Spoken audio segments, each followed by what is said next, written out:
how's it going, everybody? It's Timothy here with Menace, and we've got some Ikoria spoilers. We're going to go ahead and look through the commander-specific spoilers separately, and then we'll look through the actual set cards, the standard block cards, so on and so forth, in a separate video. That way we can kind of distinguish between them, right, and talk about them separately and stuff like that.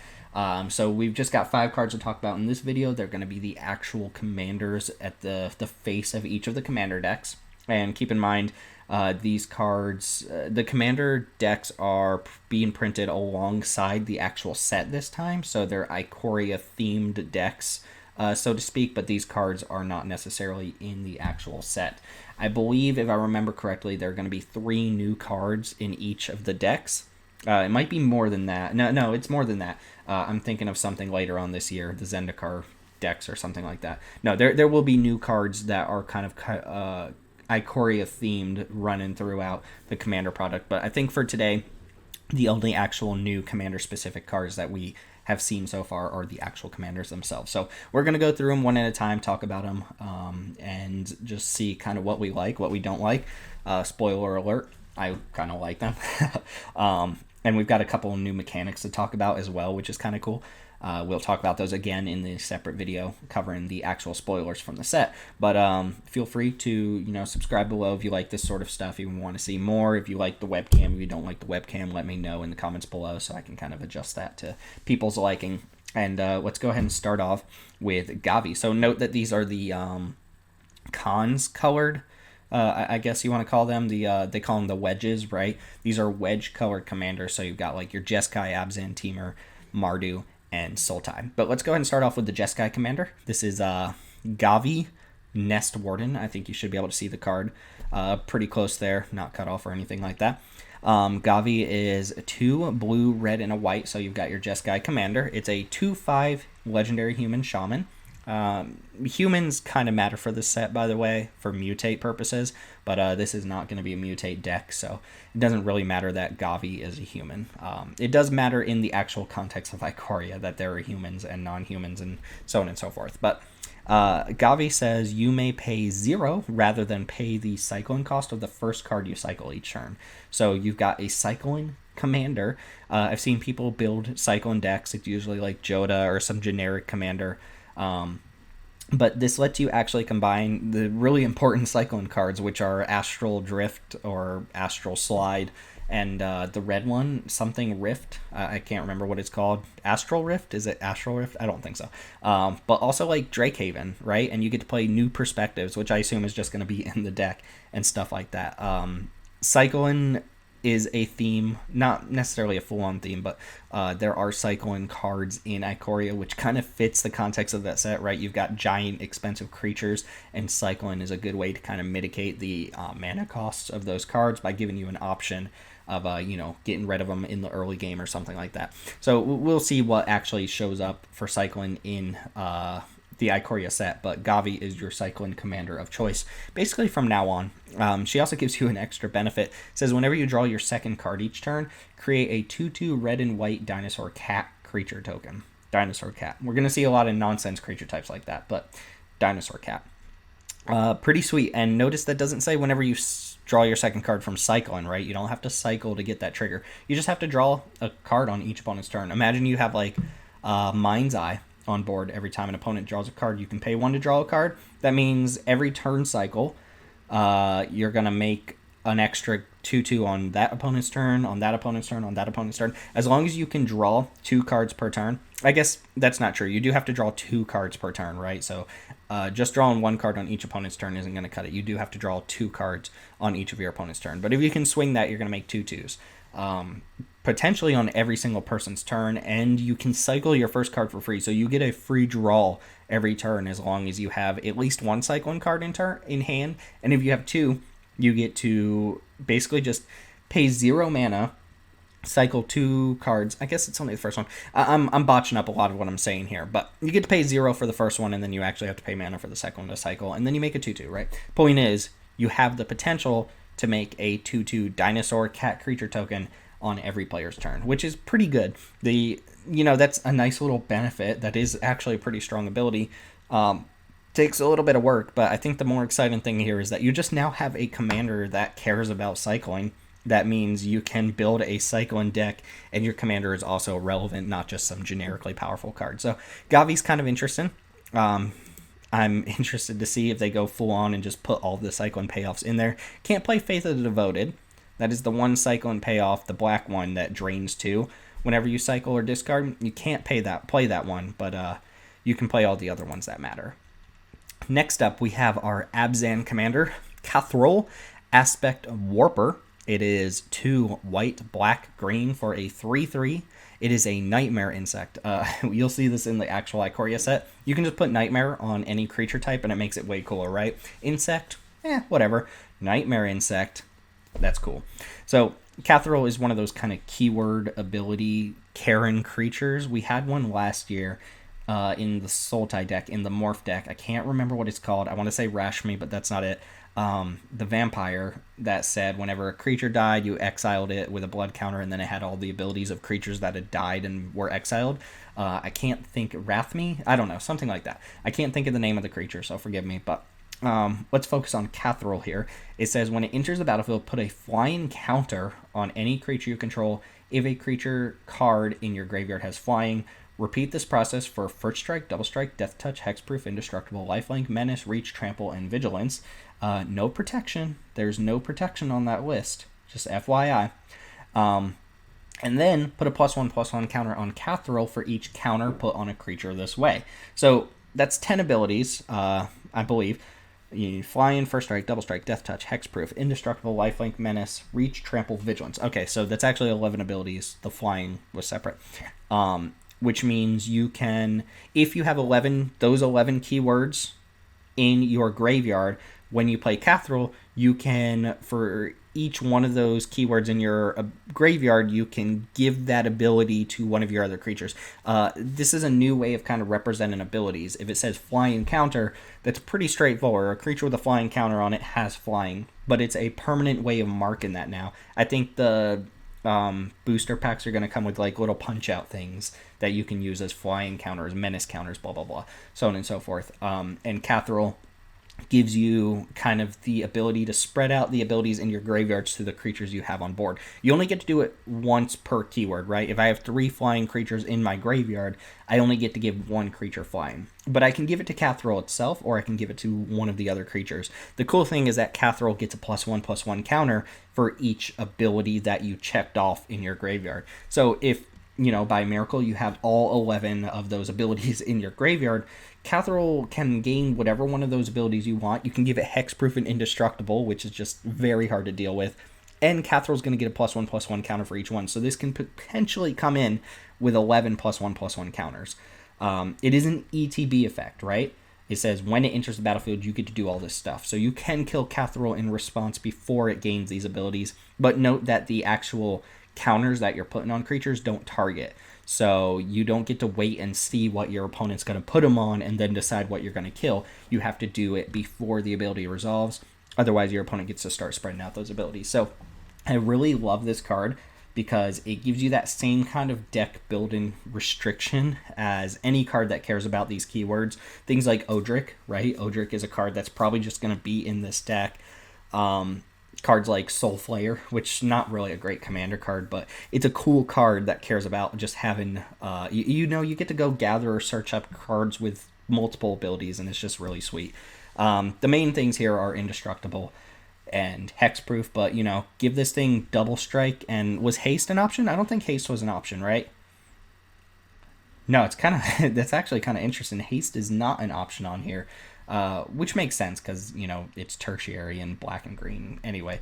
But I think they were smart to not give haste here. So you can't just go like Double Strike, Haste, Hexproof, Indestructible. Oh, you're dead, right? That means Catheral could just start sweeping people. But it's a nice little Voltron commander that can protect itself with its own abilities and also requires you to build your deck in a certain way. So it's pretty cool. Be interested to see what creatures we see in this set that are going to combine abilities together. Next up is our Teamer commander, Elemental Dinosaur. Why not? It's actually kind of sweet that this is an elemental because we have Omnath decks out there. The Locus of the Royal, the one that just came out in M20, that is kind of like a go-to elemental commander now, and Calmex can actually just go in that deck because it fits those colors. It's really a dinosaur, but they're like, make it an elemental. Make it something spicier. Anyway, Calmex, the Stormsire, is 1 green, blue, red. 4 mana total for a 4/4. 4 mana 4/4, that's pretty standard. Elemental dinosaur, so why not? It says, whenever you cast your first instant spell each turn, if Calamax the Stormsire is tapped, copy that spell. You may choose new targets for the copy. Whenever you copy an instant spell, put a +1/+1 counter on Calamax. Okay, so there's a couple things going on here. First off, this is a commander that cares about copying spells. Specifically instants. Doesn't care about copy and sorceries. Doesn't care about the first sorcery you've cast each turn. It's only instants, right? It's actually really interesting here. So we'll get to that in a second. We'll get to counter spells here in a second. But the thing is, the first thing that comes to mind for me is Storm, right? Because Storm copies the instant for each other spell that's been cast that turn.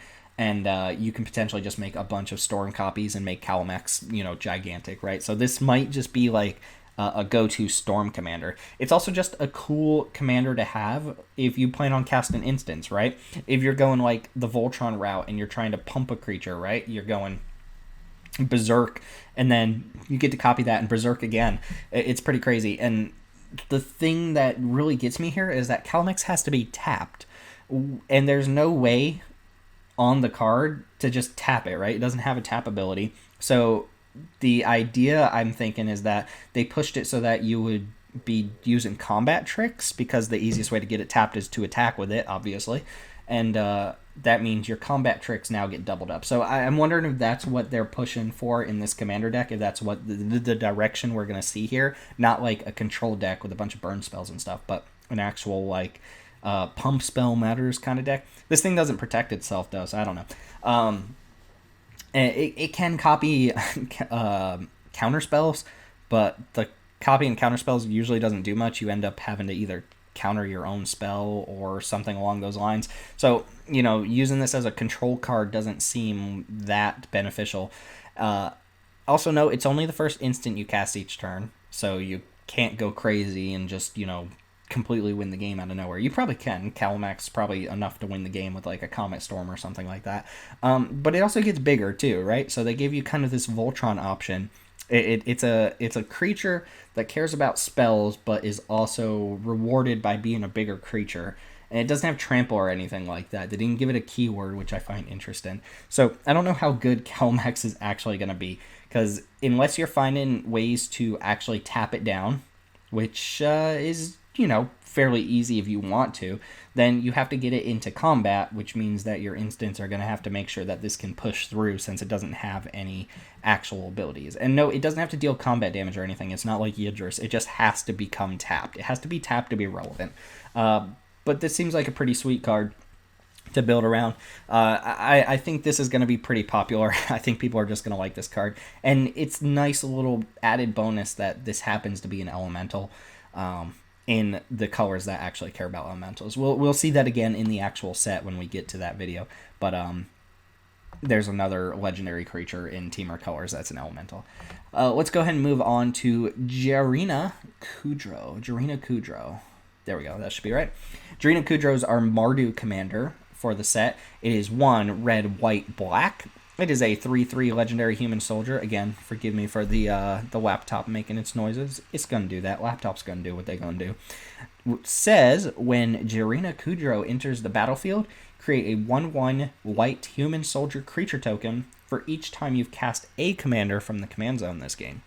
Other humans you control get +2/+0. So, if you're one of those people who has your human commander deck, and I know people with human commander decks where Morophon is the commander, then this is a sweet card to put in those decks. Or this is now a commander that you can play as the commander of a human deck and actually have this as your commander, right? Humans, I don't think really had a good card besides Morophon, obviously, to be at the forefront of their human decks. And Jirina Kudro is now kind of your de facto human matters commander. Granted, it's in Mardu, and there are humans across all colors that care about humans. You know, their human lores in green and stuff like that. But if you want a human matters deck and you want your commander to actually contribute to that strategy, and you don't want to play Morphon, then you can play Jirina Kudro, which also pumps your other humans, gives +2/+0 to all your other humans. So it's a very aggressive strategy, right? The thing that really intrigues me here is that she comes with her own little army. The first time you play her, she comes with a 1/1. It'll actually be a 3/1, right? It'll be a 3/1. The second time you play her, she'll come in with a 2 soldiers and so on and so forth, right? So she actually rewards you for playing her more. I don't know if this is like some food chainy commander or something like that, or if, you know, this is one of those like Nim Deathmantle Ashnod's Altar commanders like Brea, where you just go infinite with it, which seems like the really boring way to play this card. I'm more intrigued that this is a human matters commander, and we'll see that humans, again, I think I mentioned this with the Jeskai chick, but humans are kind of gonna get the short end of the stick here in Ikoria, because Mutate doesn't interact with humans. We'll see that on the last commander, actually. So they're kind of like the boring part of Ikoria, but Jirina Kudro leads me to believe that humans are going to have their own separate thing going on that kind of sets them apart. They're going to be pushed so that they can stand up to these giant mutating creatures. Kind of like the Throne of Eldraine thing. I actually didn't like that in Throne of Eldraine, where the cards cared about humans and non-humans and stuff like that. I thought it was kind of a turnoff from the set. That was mostly from limited play perspective. I don't care about it from a commander's perspective. And Jirina Kudro seems like a nice addition to have, if not as the commander of a human deck, to those human decks that already exist. So the Morphon decks are probably extremely happy that Jirina Kudro now exists. And it's kind of cool that this works even if it's not your commander, right? It says for each time you've cast a commander. So if this is not your actual commander and you play it, it's still going to track how many times you cast your actual commander from the command zone and make that many extra 1/1s, 3/1s, while pumping all your other humans. So pretty sweet card here overall. Not my favorite. I'm not sure what my favorite is. Let's talk about the last one and I'll figure out what my favorite is. So here is your Mutate commander. Otrimi, the Ever Playful. This one's the Sultai one. 6 mana, 3 black, green, blue for a 6/6. And it has Mutate. Let me go ahead and read the full card before we talk about Mutate, because Mutate is complicated, and we'll talk about it again in a separate video. But Otrimi has Trample. It says whenever this creature deals combat damage to a player, return target creature card with Mutate from your graveyard to your hand. Now, you can just play it as that card. 6 mana, 6/6 Trample, get a Mutate creature back to your hand every time it deals combat damage. That is an option you have when you play Mutate creatures. Just play it flat out as a creature. Now, you also have the Mutate cost, which is an alternative casting cost, and it gets a little complicated. This is one of the most complicated mechanics I've seen in God knows how long, ever since, like, Meld or something like that from Eldritch Moon. So the Mutate cost is 1 black, green, blue. It's actually cheaper. Sometimes it's more expensive. And this is how Mutate works. When you cast this card for its Mutate cost, you're going to target one of your non-human creatures on board. You can't mutate humans, like we just said. You're going to target one of those creatures with Otrimi. And then if it resolves, you're going to choose whether to put Otrimi on top of that creature or underneath that creature. It's already really weird. If you put Otrimi on top of that creature, then what you end up with is Otrimi, the card that you're looking at, and it gains all of the abilities of the creatures underneath it. Okay, so let's say you have a 2/2 lifelinker on board, and you mutate onto that 2/2 lifelinker, you put Otrimi on top. What you'll have is a 6/6 with Trample and this combat ability, and it'll gain that lifelink ability from the card underneath it. Now, you actually have the option to do it the other way, where you can put Otrimi underneath the 2/2 you already have, in which case you're always going to look at the top card. In that case, the top card will be a 2/2 lifelinker, but it's going to gain Otrimi's abilities. Okay, now obviously it's better to put the 6/6 on top and have it gain lifelink than it is to do it the other way around and have a 2/2 lifelinker that gains Otrimi's abilities. Since all the abilities are going to be combined together, it's usually better to put the creature with the higher power and toughness on top. And that's almost always going to be the case in Commander. But when it comes to limited and stuff like that, you might do it the other way around if the mutate cost is cheaper or something like that. But anyway, it's a way to kind of combine the abilities of a bunch of different creatures together into this one giant monster. And the way it works is you have these mutate triggers. We don't see any of them on Otrami, but you'll have cards that say, whenever you mutate, whenever this creature mutates, do blah, blah, blah. And in order to mutate, that just means you put a creature underneath it, right? If I cast a mutate card and I choose to put it underneath Otrami, then Otrami will mutate, and all of the triggered abilities that say whenever this card mutates will happen. It's really confusing mechanic. There's a couple nuances. It's very similar to Bestow as well, because it targets, right? Otrami, I'm going to cast from my command zone, target in this 2/2 lifelinker.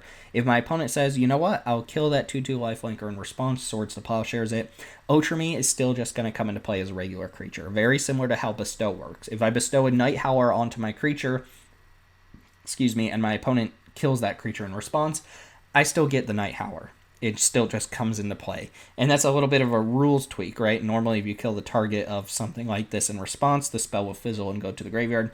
Not the case. They made a kind of rules exception with mutate so that you still get the creature. You can kind of mutate freely.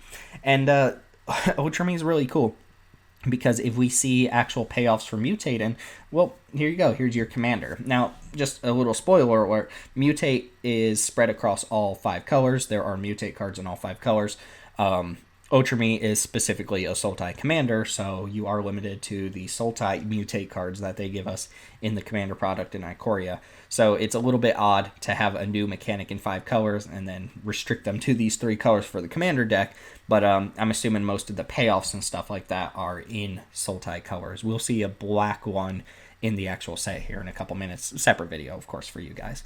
But yeah, Otrami gives you kind of the head of this new commander deck. I expect it to be pretty popular because mutate seems like once you get a hold of how it works, it's going to be really fun to play. Since it's kind of just combining all your creatures into this one kind of monster. But we'll see. It's just such a confusing mechanic that it's hard to see how it'll actually play out and whether it'll be worth building a whole commander deck around mutate or not, or if Otrami will be kind of one of those commanders that just kind of goes by the wayside. Excuse me, but that's going to go ahead and do it for the commanders from 2019, 2020. What year are we in? I don't know, 2020.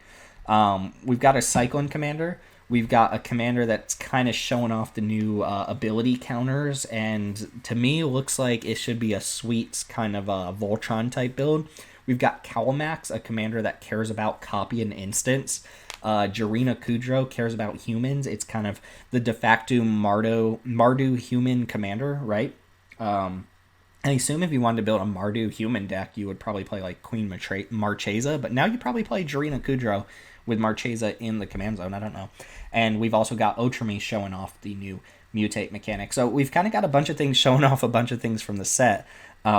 Cycling, counters, copying spells. I don't know if that's going to be a theme of this set or not. Humans certainly is, and then mutate as well. So we've got a nice little suite of commanders here. They're all pretty exciting, I think. These are really cool commanders. They intrigue me, is what I should say. The human one is the one I'm least likely to want to build a deck around, because humans to me are boring when I can be playing nightmare insects or elemental dinosaurs and stuff like that. But, some people love that sort of stuff, and boom, there you go. They heard you. They gave you your commander for Mardu. Anyway, that's going to go ahead and do it for this video. I just wanted to make a separate video talking about the commander-specific cards. We will look through all of these other cards here in a separate video and talk about those, go into more detail about the mechanics and stuff like that. So expect that to be a longer video. As far as commander spoilers go moving forward, I will probably just combine them together with the rest of the set, because it's going to be a little bit hard to parse out which ones are specific for Commander and which ones are specific for the set, although Mythic Spoiler does a good job of separating those. So that's going to go ahead and do it. Thanks for watching. If you made it to the end of this video, feel free to subscribe below. If you have any comments about these 5 commanders, which one you are most excited about playing. Personally, I think Catheral is the one that excites me the most, because I like just having that deck building restriction that kind of asks me to do something weird with my deck. And Catheral is the interesting one. Also, it's an Abzan commander that doesn't just care about counters. Well, does kind of care about counters. Never mind, forget about it. I'm building Catheral. Which one are you building is the question. Let me know in the comments below. Feel free to subscribe if this has improved your day in any way, shape, or form. And make sure to find us on Twitter at MTG_ManaRocks. And thank you for watching. I'll see you all in the next video.